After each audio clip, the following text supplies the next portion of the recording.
तीमुथियुस के नाम प्रेरित पौलुस की पहली पत्री अध्याय 6 वचन 6 से लेकर 8 तक मैं पढ़ रही हूँ। ध्यान देकर सुनो।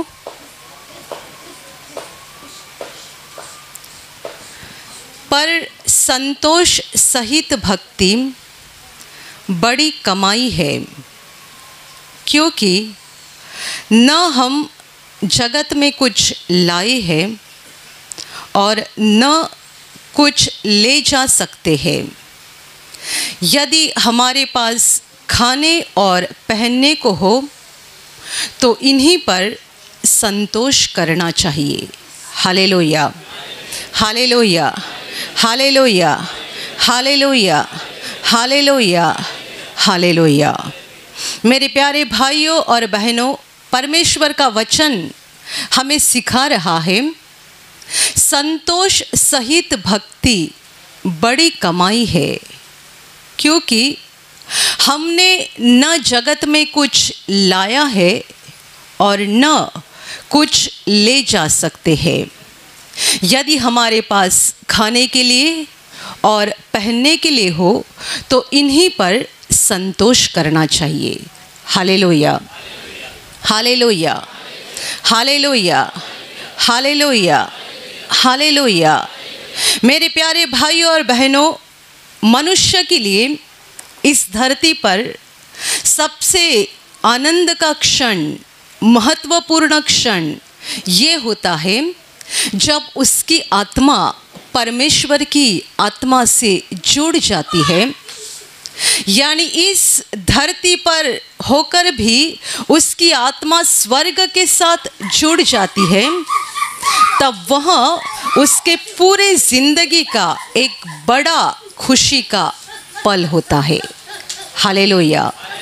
और इसकी तुलना आप और किसी के साथ भी नहीं कर सकते हैं। यानी आपको बहुत अच्छा खूबसूरत कपड़ा मिलेगा तो भी आपको ये खुशी नहीं हो सकती है। आपका मनपसंद खाना आपको मिलेगा तो भी आपको ये खुशी नहीं मिल सकती है। आपको बड़ा अच्छा मकान मिलेगा तो भी ये खुशी नहीं हो सकती है। बहुत भारी मोबाइल आपको मिलेगा तो भी ये खुशी नहीं हो सकती है।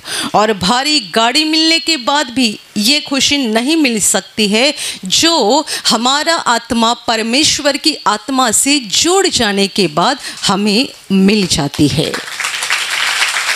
Hallelujah, hallelujah, hallelujah. आज जब 10 बजे प्रार्थना शुरू हो गई, गाना शुरू हो गया, उसके बाद परमेश्वर की स्तुति और आराधना हो गई, ये सब जब चल रहा था तब कितने सारे लोग बड़े खुशी से गा रहे थे, नाच रहे थे, परमेश्वर की स्तुति कर रहे थे और उनका दिल खुशी से भरते जा रहा था, आनंद से भरते जा रहा था। मैं आपको बताती हूँ, यहाँ गाना गाते समय, स्तुति आराधना करते समय आपको जो खुशी मिल रही थी, ये खुशी बाहर की दुनिया में आप और कहीं नहीं पा सकते हैं। इसलिए तो लोग दूर दूर से यहाँ आते हैं, दूर दूर से। ना यहाँ उनको हम पैसा बांटते हैं, ना यहाँ उनकी मनपसंद चीज़ें उनको मिल जाती है, पर यहाँ आने के बाद उनका परमेश्वर के साथ संपर्क हो जाता है और परमेश्वर से जुड़ने के कारण उनकी आत्मा खुशी से और शांति से भर जाती है। Hallelujah, hallelujah, hallelujah. लॉकडाउन के समय जब प्रार्थना घर बंद थे और लोगों को बस यूट्यूब पर प्रार्थना देखना पड़ता था, तभी भी लोग बार बार फ़ोन करके पूछते थे कि क्या प्रार्थना शुरू हो गई है, प्रार्थना घर खुल गए हैं। और हम लोगों को जवाब देते थे कि अभी भी प्रार्थना घर बंद है, आप यूट्यूब पर प्रार्थना देखते रहिए।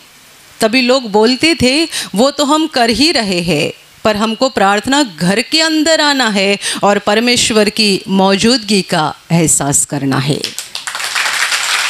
Hallelujah, hallelujah, hallelujah. मुझे किसी ने बताया कि लॉकडाउन खुलने के बाद आपको यूट्यूब की प्रार्थना को बंद करना चाहिए वरना लोग यहाँ नहीं आएंगे। मैंने कहा लोग आएंगे क्योंकि वो मेरे लिए नहीं आते हैं, वो परमेश्वर के लिए आते हैं। Hallelujah, hallelujah, hallelujah, hallelujah. आज भी यूट्यूब पर हमारी प्रार्थना चल रही है तो भी लोग यहाँ प्रार्थना घर के अंदर आना चाहते हैं। वचन कहता है संतोष सहित भक्ति बड़ी कमाई है। बड़ी कमाई दुनिया किसे कहती है और परमेश्वर किसे कहता है। यदि आज आपने खुशी से गाना गाया है, प्रभु का भजन गाया है, प्रभु की आराधना की है और आपके दिल में एक महान शांति और आनंद भर गया है तो आपको जिंदगी की सबसे बड़ी कमाई मिल चुकी है। Hallelujah, hallelujah, hallelujah, hallelujah, hallelujah. जब प्रार्थना के दौरान लोग यहाँ एक साथ खुशी से गाते हैं, मुझे भी बहुत खुशी लगती है। जब हम उस भाड़े के हॉल पे थे, वहाँ भी मैं अंदर केबिन में बैठ के प्रवचन की तैयारी करती थी। बाहर लोग जोर जोर से गाना गाते थे। मेरा दिल इतना खुशी से भर जाता था कि लोग बाहर गाते हैं, मैं अंदर गाती हूँ। Hallelujah, hallelujah, hallelujah. आप मुझे बताओ सिस्टर, आपको मिलता क्या है? मेरी बड़ी कमाई होती है। कमाई, मेरे पास ना खुद का घर है, ना गाड़ी है, ना बंगला है, ना जमीन है, खुद का कुछ भी नहीं है। पर दुनिया का जो सबसे अमीर मनुष्य है उससे भी मैं ज़्यादा खुश हूँ क्योंकि परमेश्वर की खुशी मेरी आत्मा में भरी हुई है। Hallelujah, hallelujah, hallelujah. आप जानते हैं किन लोगों को इन भक्ति के द्वारा खुशी मिल सकती है? वे वही लोग हैं जो जानते हैं धरती हमारा मकान नहीं है बल्कि स्वर्ग हमारा मकान है। वहाँ आसमान में हम जाने वाले हैं क्योंकि हमारा बाप वहाँ बैठा हुआ है। उसने हमारे लिए एक बड़ा सा घर बनाया है। उसकी मौजूदगी में, उसकी उपस्थिति में हम अनंत काल रहने जा रहे हैं। हम धरती पर यात्रा कर रहे हैं, सफ़र कर रहे हैं। एक दिन ये सफ़र ख़त्म हो जाएगा और हम अपने सच्चे घर में पहुँच जाएंगे। Hallelujah, hallelujah, hallelujah, hallelujah. आप में से ऐसे कोई व्यक्ति आज यहाँ पे होंगी जो हड़बड़ी में घर से निकल गए और अलमारी को लॉक करना भूल गए हैं, चाबी वहीं पे छोड़ के आ गए हैं। तो आपको क्या लग रहा है मालूम है? कब घर जाऊँगा, कब पहुँचूँगी, कब घर पहुंचूंगी? क्योंकि मैंने कपाट को, अलमारी को खुला छोड़ दिया है। मुझे जल्दी घर पे जाना चाहिए। क्यों? वहाँ कपाट में आपका सोना होगा, पैसा होगा, तो आपका मन वहाँ पर है कि आज आप उसको लॉक करना, ताला लगाना भूल गए हैं और खुला छोड़कर यहाँ पे पहुँच गए हैं। पर ऐसे भी कोई लोग हो सकते हैं जो जानते हैं कि मेरा प्रभु वहाँ सब कुछ संभालेगा, जो भी होगा प्रभु के हाथ में है। Hallelujah, hallelujah. जिन्हें घर जाने की हड़बड़ी हो रही है क्योंकि मैंने आज कपाट को खुला छोड़ दिया है, उनका मन यहाँ लगा हुआ है। और जो बोलेंगे कि जो भी हो जाएगा प्रभु के हाथ में, उनका मन यहाँ नहीं है, ऊपर लगा हुआ है। प्रभु यीशु ने कहा था जहाँ तुम्हारा धन है वहाँ तुम्हारा मन भी लगा रहेगा। बताओ तुम्हारा धन कहाँ पर है? धरती पर है या स्वर्ग में है? जहाँ धन है वहाँ मन लगा रहेगा। तो भक्ति भक्ति करना, परमेश्वर के कामों को करते रहना और परमेश्वर की इच्छा के अनुसार चलते रहना, परमेश्वर की उपासना करना, प्रार्थना करना, इन सारी बातों में उन्हीं लोगों का मन लग सकता है जिन्होंने अपने धन को धरती पर नहीं इकट्ठा किया है बल्कि स्वर्ग पर इकट्ठा किया है। हालेलुया। जिनका आज कपाट खुला रह गया है उनका मन वहाँ जा रहा है क्योंकि उन्होंने अपने धन को वहाँ इकट्ठा करके रखा है। और यहाँ गरीब लोग, साधारण लोग नाचते हैं, झूमते हैं, प्रभु की महिमा करते हैं, उनका कुछ नहीं है। वे जानते हैं धरती हमारा मकान नहीं है, हमारा सोना चांदी जमीन जायदाद जो भी है यहाँ नहीं है, ऊपर स्वर्ग में हमने इकट्ठा किया है। Hallelujah, hallelujah, hallelujah. ब्रदर भी कहते थे मेरे पास बहुत पैसा है, बहुत संपत्ति और जमीन है, पर यहाँ नहीं, स्वर्ग में मैंने बहुत इकट्ठा किया है, पर धरती पर नहीं, स्वर्ग में इकट्ठा किया है। और इसीलिए आगे का वचन हमें ये कहता है कि हमने न जगत में कुछ लाया है और न कुछ ले जा सकते हैं। हम धरती पर खाली हाथ आए हैं। भूल जाते हैं ना इस सच्चाई को, कितने बार भूल जाते हैं कि हम खाली हाथ आ गए, कुछ अपने साथ नहीं लाया। मैं हमेशा कहती हूँ कुछ नहीं लाया, तब ये भी सोचना चाहिए कि हमारे मुंह के अंदर हम दांत को भी लेकर नहीं आए। इसके लिए मरने के पहले सारे दांत गिर जाते हैं। जो लाया नहीं उसको लेकर भी नहीं जाते हैं। जब पैदा हो गए तब मुंह के अंदर दांत भी नहीं थे, और जब बूढ़े होते हैं और मरते जाते हैं तब सारे के सारे दांत भी निकल जाते हैं। ये इतना सच है कि हमने धरती पर कुछ भी लाया नहीं है और ना ही हम यहाँ से कुछ अपने साथ लेकर जा सकते हैं। और इसीलिए यदि तुम्हारे पास खाने के लिए है और पहनने के लिए है तो इन्हीं पर संतोष करना चाहिए। क्या आपने कल रात को खाना खाया है? प्रभु का धन्यवाद करो। और यदि आपको आज दोपहर खाना मिलने वाला है, आज नहीं मिलेगा, आपने घर से टिफ़िन वगैरह कुछ लाया होगा तो अलग बात है, पर आज दोपहर को यदि आप कुछ खाने जा रहे हैं तो प्रभु का धन्यवाद करो। कल की चिंता मत करो, परसों की चिंता मत करो। जो लोग कल की चिंता करते हैं, परसों की चिंता करते हैं, वो 1 साल के बाद का भी सोचते हैं, 10 साल के बाद का भी सोचते हैं और इकट्ठा करते जाते हैं, करते जाते हैं, करते जाते हैं और आखिर ख़त्म हो जाते हैं, सब कुछ यहीं पर छोड़ देते हैं। Hallelujah, hallelujah, hallelujah, hallelujah. जो कुछ कमाया है, जो कुछ इकट्ठा किया है, वो उसका अनुभव भी करना भूल जाते हैं क्योंकि उनको और इकट्ठा करना होता है और सब कुछ चाहिए होता है और इसके पीछे वो सारी सच्चाई को भूल जाता है। संतोष करो यदि आपने रात को खाना खाया है, संतोष करो यदि दोपहर आपको खाना मिलने जा रहा है, और संतोष करो कि यदि आपके पास पहनने के लिए कपड़ा हो। मनुष्य की ज़रूरतें ज़्यादा नहीं है, हमने बेकार की सारी ज़रूरतों को बढ़ा कर रखा है। जब यहाँ प्रवचन शुरू होता है कई लोग मोबाइल में व्यस्त होते हैं। आप यदि सच्चे होशियार व्यक्ति है तो जब यहाँ अंदर कदम रखते हैं अपने फ़ोन को बंद कर दो। जब तक ये प्रार्थना ख़त्म नहीं होती अपने मोबाइल को शुरू मत करना, क्योंकि आपने ये 2 घंटा या 3 घंटा प्रभु को दिया हुआ है। इसमें दूसरे मनुष्यों को बीच बीच में आपको परेशान नहीं करना चाहिए या डिस्टर्ब नहीं करना चाहिए। पर लोग यहाँ प्रार्थना में बैठते हैं तो कुछ लोग मोबाइल पे बातें करते हैं, इसका फ़ोन आ गया, उसका फ़ोन आ गया, ऑफिस का फ़ोन है, कंपनी का फ़ोन है, किसी दोस्त का फ़ोन है, किसी रिश्तेदार का फ़ोन है, घर से आया हुआ फ़ोन है। हम पूरा समय तो इन्हीं को दे देते हैं।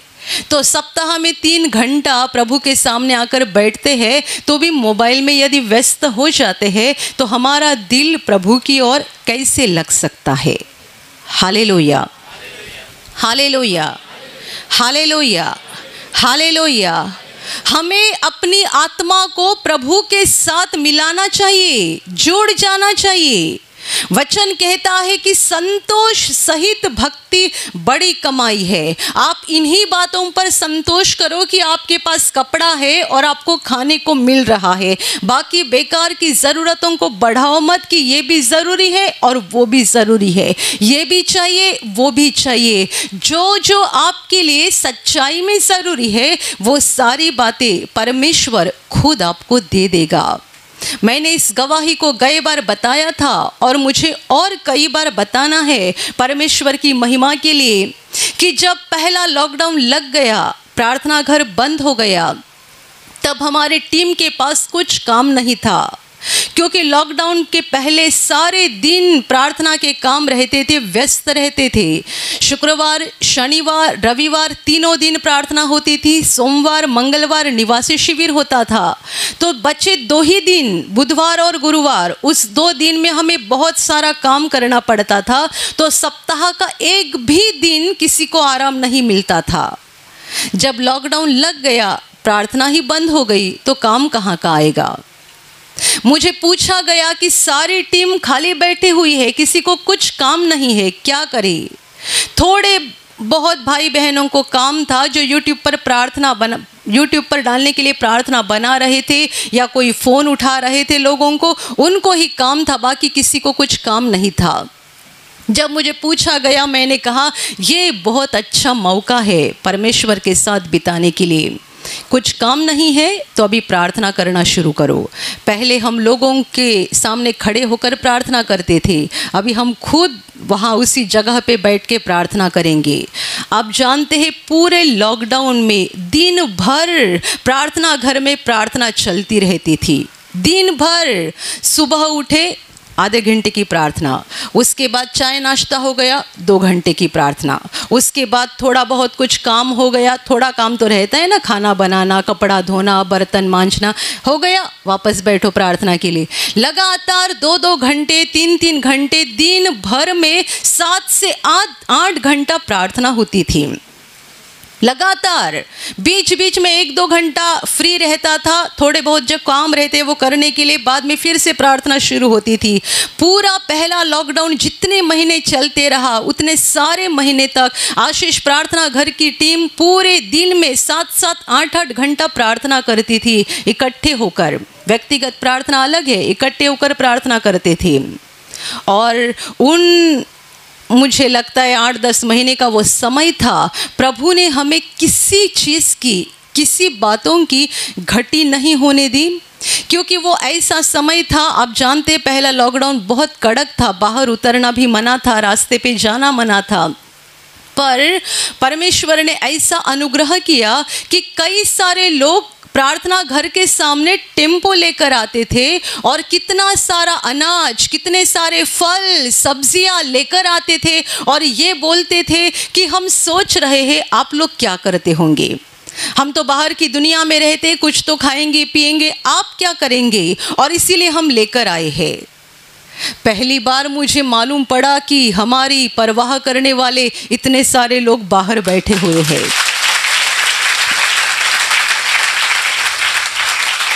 Hallelujah, hallelujah, hallelujah. लोग आकर ये पूछते हैं कि हमें, ये बता रहे थे कि हमें आपकी परवाह थी कि आप क्या खाएंगे। हर 15 दिन में कोई ना कोई कुछ ना कुछ लेकर आता ही था और इतना सारा लेकर आते थे कि जब तक ख़त्म नहीं होता था तब तक दूसरा आ जाता था। लॉकडाउन में कितने सारे लोगों को खाना भी नहीं मिल रहा था। हमारी सारी टीम खाना भी खा रही थी, फल भी खा रहे थे, हरी हरी सब्जियां भी खा रहे थे, यहाँ तक कि हमें एक मिर्ची को खरीदने के लिए भी बाजार में जाना नहीं पड़ा। सारी की सारी चीज़ों को परमेश्वर ने हमारे दरवाजे के सामने भेज दिया। Hallelujah, hallelujah, hallelujah. एक बार मुझे एक टीम के बहन ने बताया कि हमारे पास आलू ख़त्म हो गया है, आलू तो अभी बाज़ार से लाना पड़ेगा ना। मैंने उनको कहा रुको, 1 घंटे के बाद फ़ोन आ गया, टेम्पो आ गया है, आलू की गोनी आ गई है। हालेलुया। आप चाहे तो हमारे सारे टीम को पूछो। मुझे तो हमेशा लगता है कि टीम मेंबर्स मन में सोच रहे होंगे लॉकडाउन चलता रहे, हम प्रार्थना करते जाएंगे, प्रभु हमारी ज़रूरतों को पूरा करते जाएगा। कुछ पसीना नहीं बहाना है, मेहनत नहीं करना है, कितनी आराम से ज़िंदगी चल रही है। पर आप जानते हैं परमेश्वर ने सचमुच हमें आराम की ज़िंदगी दे दी है। हम बेकार के उस ज़िंदगी को ख़राब कर रहे हैं और सोच रहे ये भी ज़रूरी है वो भी ज़रूरी है।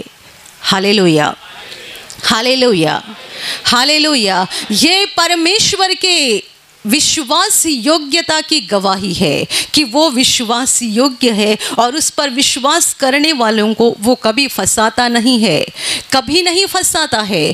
पूरा लॉकडाउन हम परमेश्वर के प्रेम का अनुभव कर रहे थे और मैंने प्रभु से पूछा कि ये कैसा हो रहा है, लोग कैसे खुद से आ रहे हैं, कैसे इन सारी चीज़ों को ला रहे हैं। तभी प्रभु ने कहा मेरा वचन है कि तुम पहले उसका धर्म और उसके राज्य की खोज करो तो बाकी सारी चीजें तुम्हें दी जाएगी। ये प्रभु यीशु का वचन है कि तुम पहले परमेश्वर के राज्य और परमेश्वर के धर्म की खोज करो तो बाकी सारी चीज़ें जो आपके लिए ज़रूरी है परमेश्वर खुद दे देगा। हमारी टीम दुनिया के लिए प्रार्थना कर रही थी, परिवार के भाई बहनों के लिए प्रार्थना कर रही थी, प्रार्थना में आने वाले लोगों के लिए प्रार्थना कर रही थी। हम परमेश्वर की ओर मन लगा के बैठे थे और हमारी ज़रूरतों को परमेश्वर पूरा कर रहा था। Hallelujah, hallelujah, hallelujah. पर ऐसी प्रार्थना करने में, ऐसी भक्ति में, उपासना में उन्हीं लोगों का मन लग सकता है जिनका धरती पर कुछ भी नहीं है, कुछ भी नहीं है, जिन्होंने यहाँ अपने लिए कुछ इकट्ठा नहीं किया है। आप में ऐसे कोई भाई बहन होंगे जिन्होंने शेयर खरीदी करके रखे, कंपनी के शेयर होते हैं ना, आप शेयर मार्केट के कोई सदस्य होंगे और बहुत सारे शेयर खरीद करके रखे हैं। आपका हर दिन ध्यान वहाँ पे रहता है, आज शेयर की कीमत बढ़ रही है या कम हो रही है। आपकी खुशी उस बात के ऊपर निर्भर है, आपकी खुशी उस बात के ऊपर निर्भर है कि शेयर के भाव बढ़ते जा रहे हैं या कम होते जा रहे हैं। भाव बढ़ गए तो आपकी खुशी बढ़ गई, भाव कम हो गए तो आपकी खुशी कम हो गई। कोई कोई लोग ज़मीन खरीदते हैं और ज़मीन में अपना पैसा इन्वेस्ट करते हैं, उनकी खुशी उन बातों के ऊपर निर्भर है। कोई कोई लोग बहुत सारा सोना चांदी इकट्ठा करते हैं और हर दिन अखबार में खबर आते रहती है सोने का भाव बढ़ गया, कभी खबर आती है सोने का भाव कम हो गया। तो इनकी खुशी इन बातों के ऊपर निर्भर रहती है और वे इन्हीं के ऊपर देखते रहते हैं। इसीलिए वचन कहता है संतोष सहित भक्ति बड़ी कमाई है। यदि आपने दुनिया में बहुत कुछ इकट्ठा किया है तो आप चाहे 10,000 बार हालेलुया बोलेंगे तो भी आपको खुशी नहीं मिल सकती है, क्योंकि आपका मन यहाँ लगा हुआ है। हालेलुया बोलने से केवल खुशी नहीं आती है, जब हमारा दिल सच्चाई में परमेश्वर की ओर लगता है, स्वर्ग की ओर लगता है, तभी तो हमारे दिल में खुशी आती है। Hallelujah, hallelujah, hallelujah, hallelujah, hallelujah. मेरे प्यारे भाइयों और बहनों, परमेश्वर ने आपको जो कुछ दिया है उन्हीं बातों के ऊपर संतोष करो और ज़्यादा पाने के लिए कोशिश मत करो।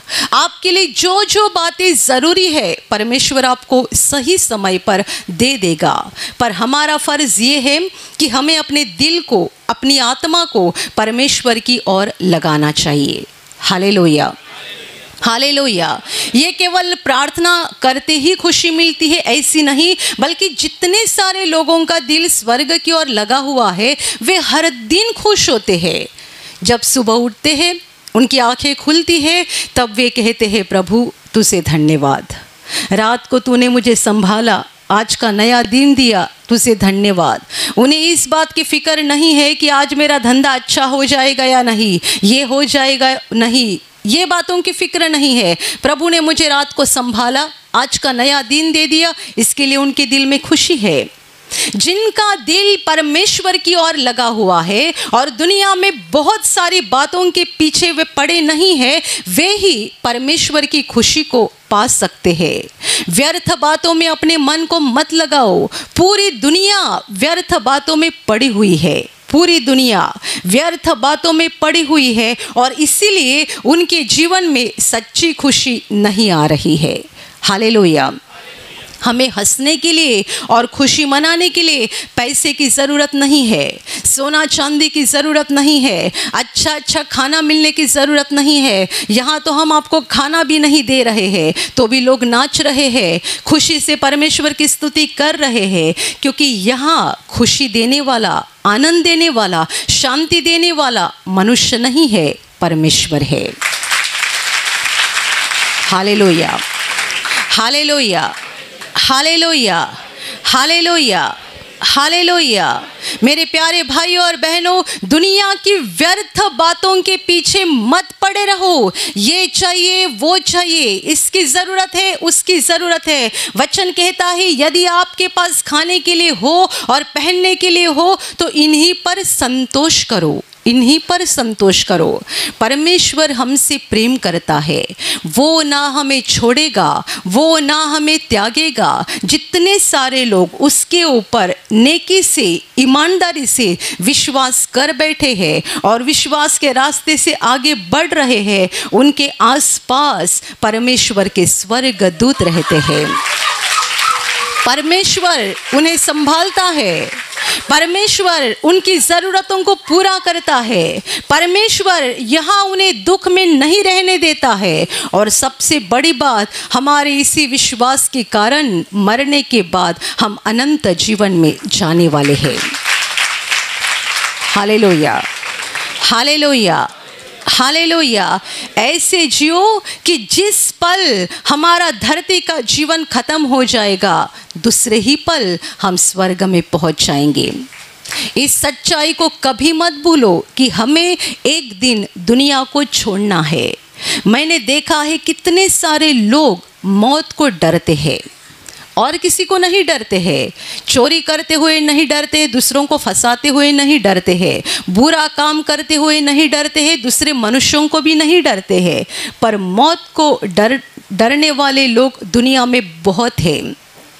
आप जानते हैं लोग मौत को क्यों डरते हैं? क्योंकि उन्हें मरने के बाद के जीवन का कुछ भी पता नहीं है। मरने के बाद क्या हो जाएगा ये जानते नहीं है, इसीलिए तो वे डर रहे हैं।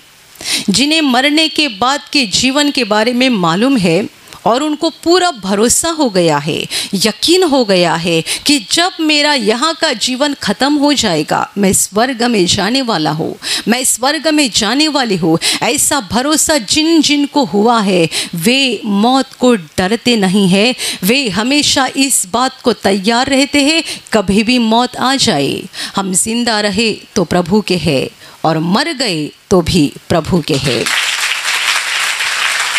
Hallelujah, hallelujah, hallelujah, hallelujah. बड़े बड़े अहंकारी लोग भी मौत को डर जाते हैं क्योंकि मरने के बाद के जीवन का उन्हें कुछ मालूम नहीं है। इसलिए प्रभु यीशु ने अनंत जीवन की कितनी सारी बातें बताई है और प्रभु ने हमें वादा किया है कि जो कोई उस पर विश्वास करता है वो मरने के बाद भी जिंदा रहेगा। हम मर गए तो भी हम प्रभु के साथ जिंदा रहने जा रहे हैं। हमारा शरीर परमेश्वर ने मिट्टी से बनाया है, ये मिट्टी में जाएगा, पर शरीर के अंदर जो आत्मा है ये मिट्टी नहीं बनेगी, ये परमेश्वर के पास पहुंचेगी और अनंत काल परमेश्वर के साथ रहेगी। Hallelujah, hallelujah, hallelujah. प्रभु की ओर अपना मन लगाओ, स्वर्ग की ओर मन लगाओ। और जैसे कि बाइबल कहती है हमारा स्वदेश स्वर्ग पर है, हम धरती के लोग नहीं हैं, परमेश्वर ने हमें स्वर्ग के लिए चुना है। वहाँ अपना मन लगाओ, स्वर्ग में जायदाद इकट्ठा करो, स्वर्ग में संपत्ति को इकट्ठा करो। हर दिन बहुत प्रार्थना करो, बहुत बाइबल पढ़ो, परमेश्वर के वचन के अनुसार चलते जाओ, परमेश्वर के और करीब आते जाओ। आपको सच्ची खुशी मिल जाएगी, सच्ची शांति मिल जाएगी, और ये जीवन खत्म होने के बाद स्वर्ग के अनंत जीवन में हमारा प्रवेश हो जाएगा। Hallelujah, hallelujah, hallelujah. संतोष सहित भक्ति बड़ी कमाई है। इस कमाई को प्राप्त करने के पीछे लगो। परमेश्वर की खुशी और परमेश्वर का आनंद प्राप्त करने के पीछे लगो और उसी को हासिल करो, ताकि आप जिंदगी को आसानी से बिताओगे और एक दिन अनंत जीवन में पहुंच जाओगे। Hallelujah, hallelujah, hallelujah. और अभी मैं आपके लिए प्रार्थना करने जा रही हूँ। आपके शरीर के जिस भाग पर बीमारी है, पूरे विश्वास के साथ वहाँ पर हाथ रखो, और यदि वहाँ हाथ नहीं रख सकते हैं तो अपने सीने पे हाथ रखो। पूरा विश्वास करो कि प्रभु यीशु अभी आपको छूकर ठीक करेगा। प्रभु यीशु अभी आपको छूकर आपके जीवन में अद्भुत काम करेगा। आपके शरीर में से हर बीमारी प्रभु यीशु के पवित्र नाम से इसी क्षण निकल जाए। आपके जीवन का सारा दुख प्रभु यीशु के नाम से इसी क्षण निकल जाए। आपके जीवन में काम करने वाली सारी अंधकार की शक्ति प्रभु यीशु के नाम से आपके जीवन से निकल जाए। सारे शैतान के बंधन आपके जीवन से टूट जाए। हर दुष्टात्मा को प्रभु यीशु के नाम से मैं आज्ञा दे रही हूँ, इसी क्षण इन्हें छोड़कर निकल जाओ और वापस उनमें नहीं आना। आपका जीवन परमेश्वर के आशीषों से भर जाए। स्वर्ग की शांति और स्वर्ग की खुशी पवित्र आत्मा आपके दिल में भर दे। आमीन।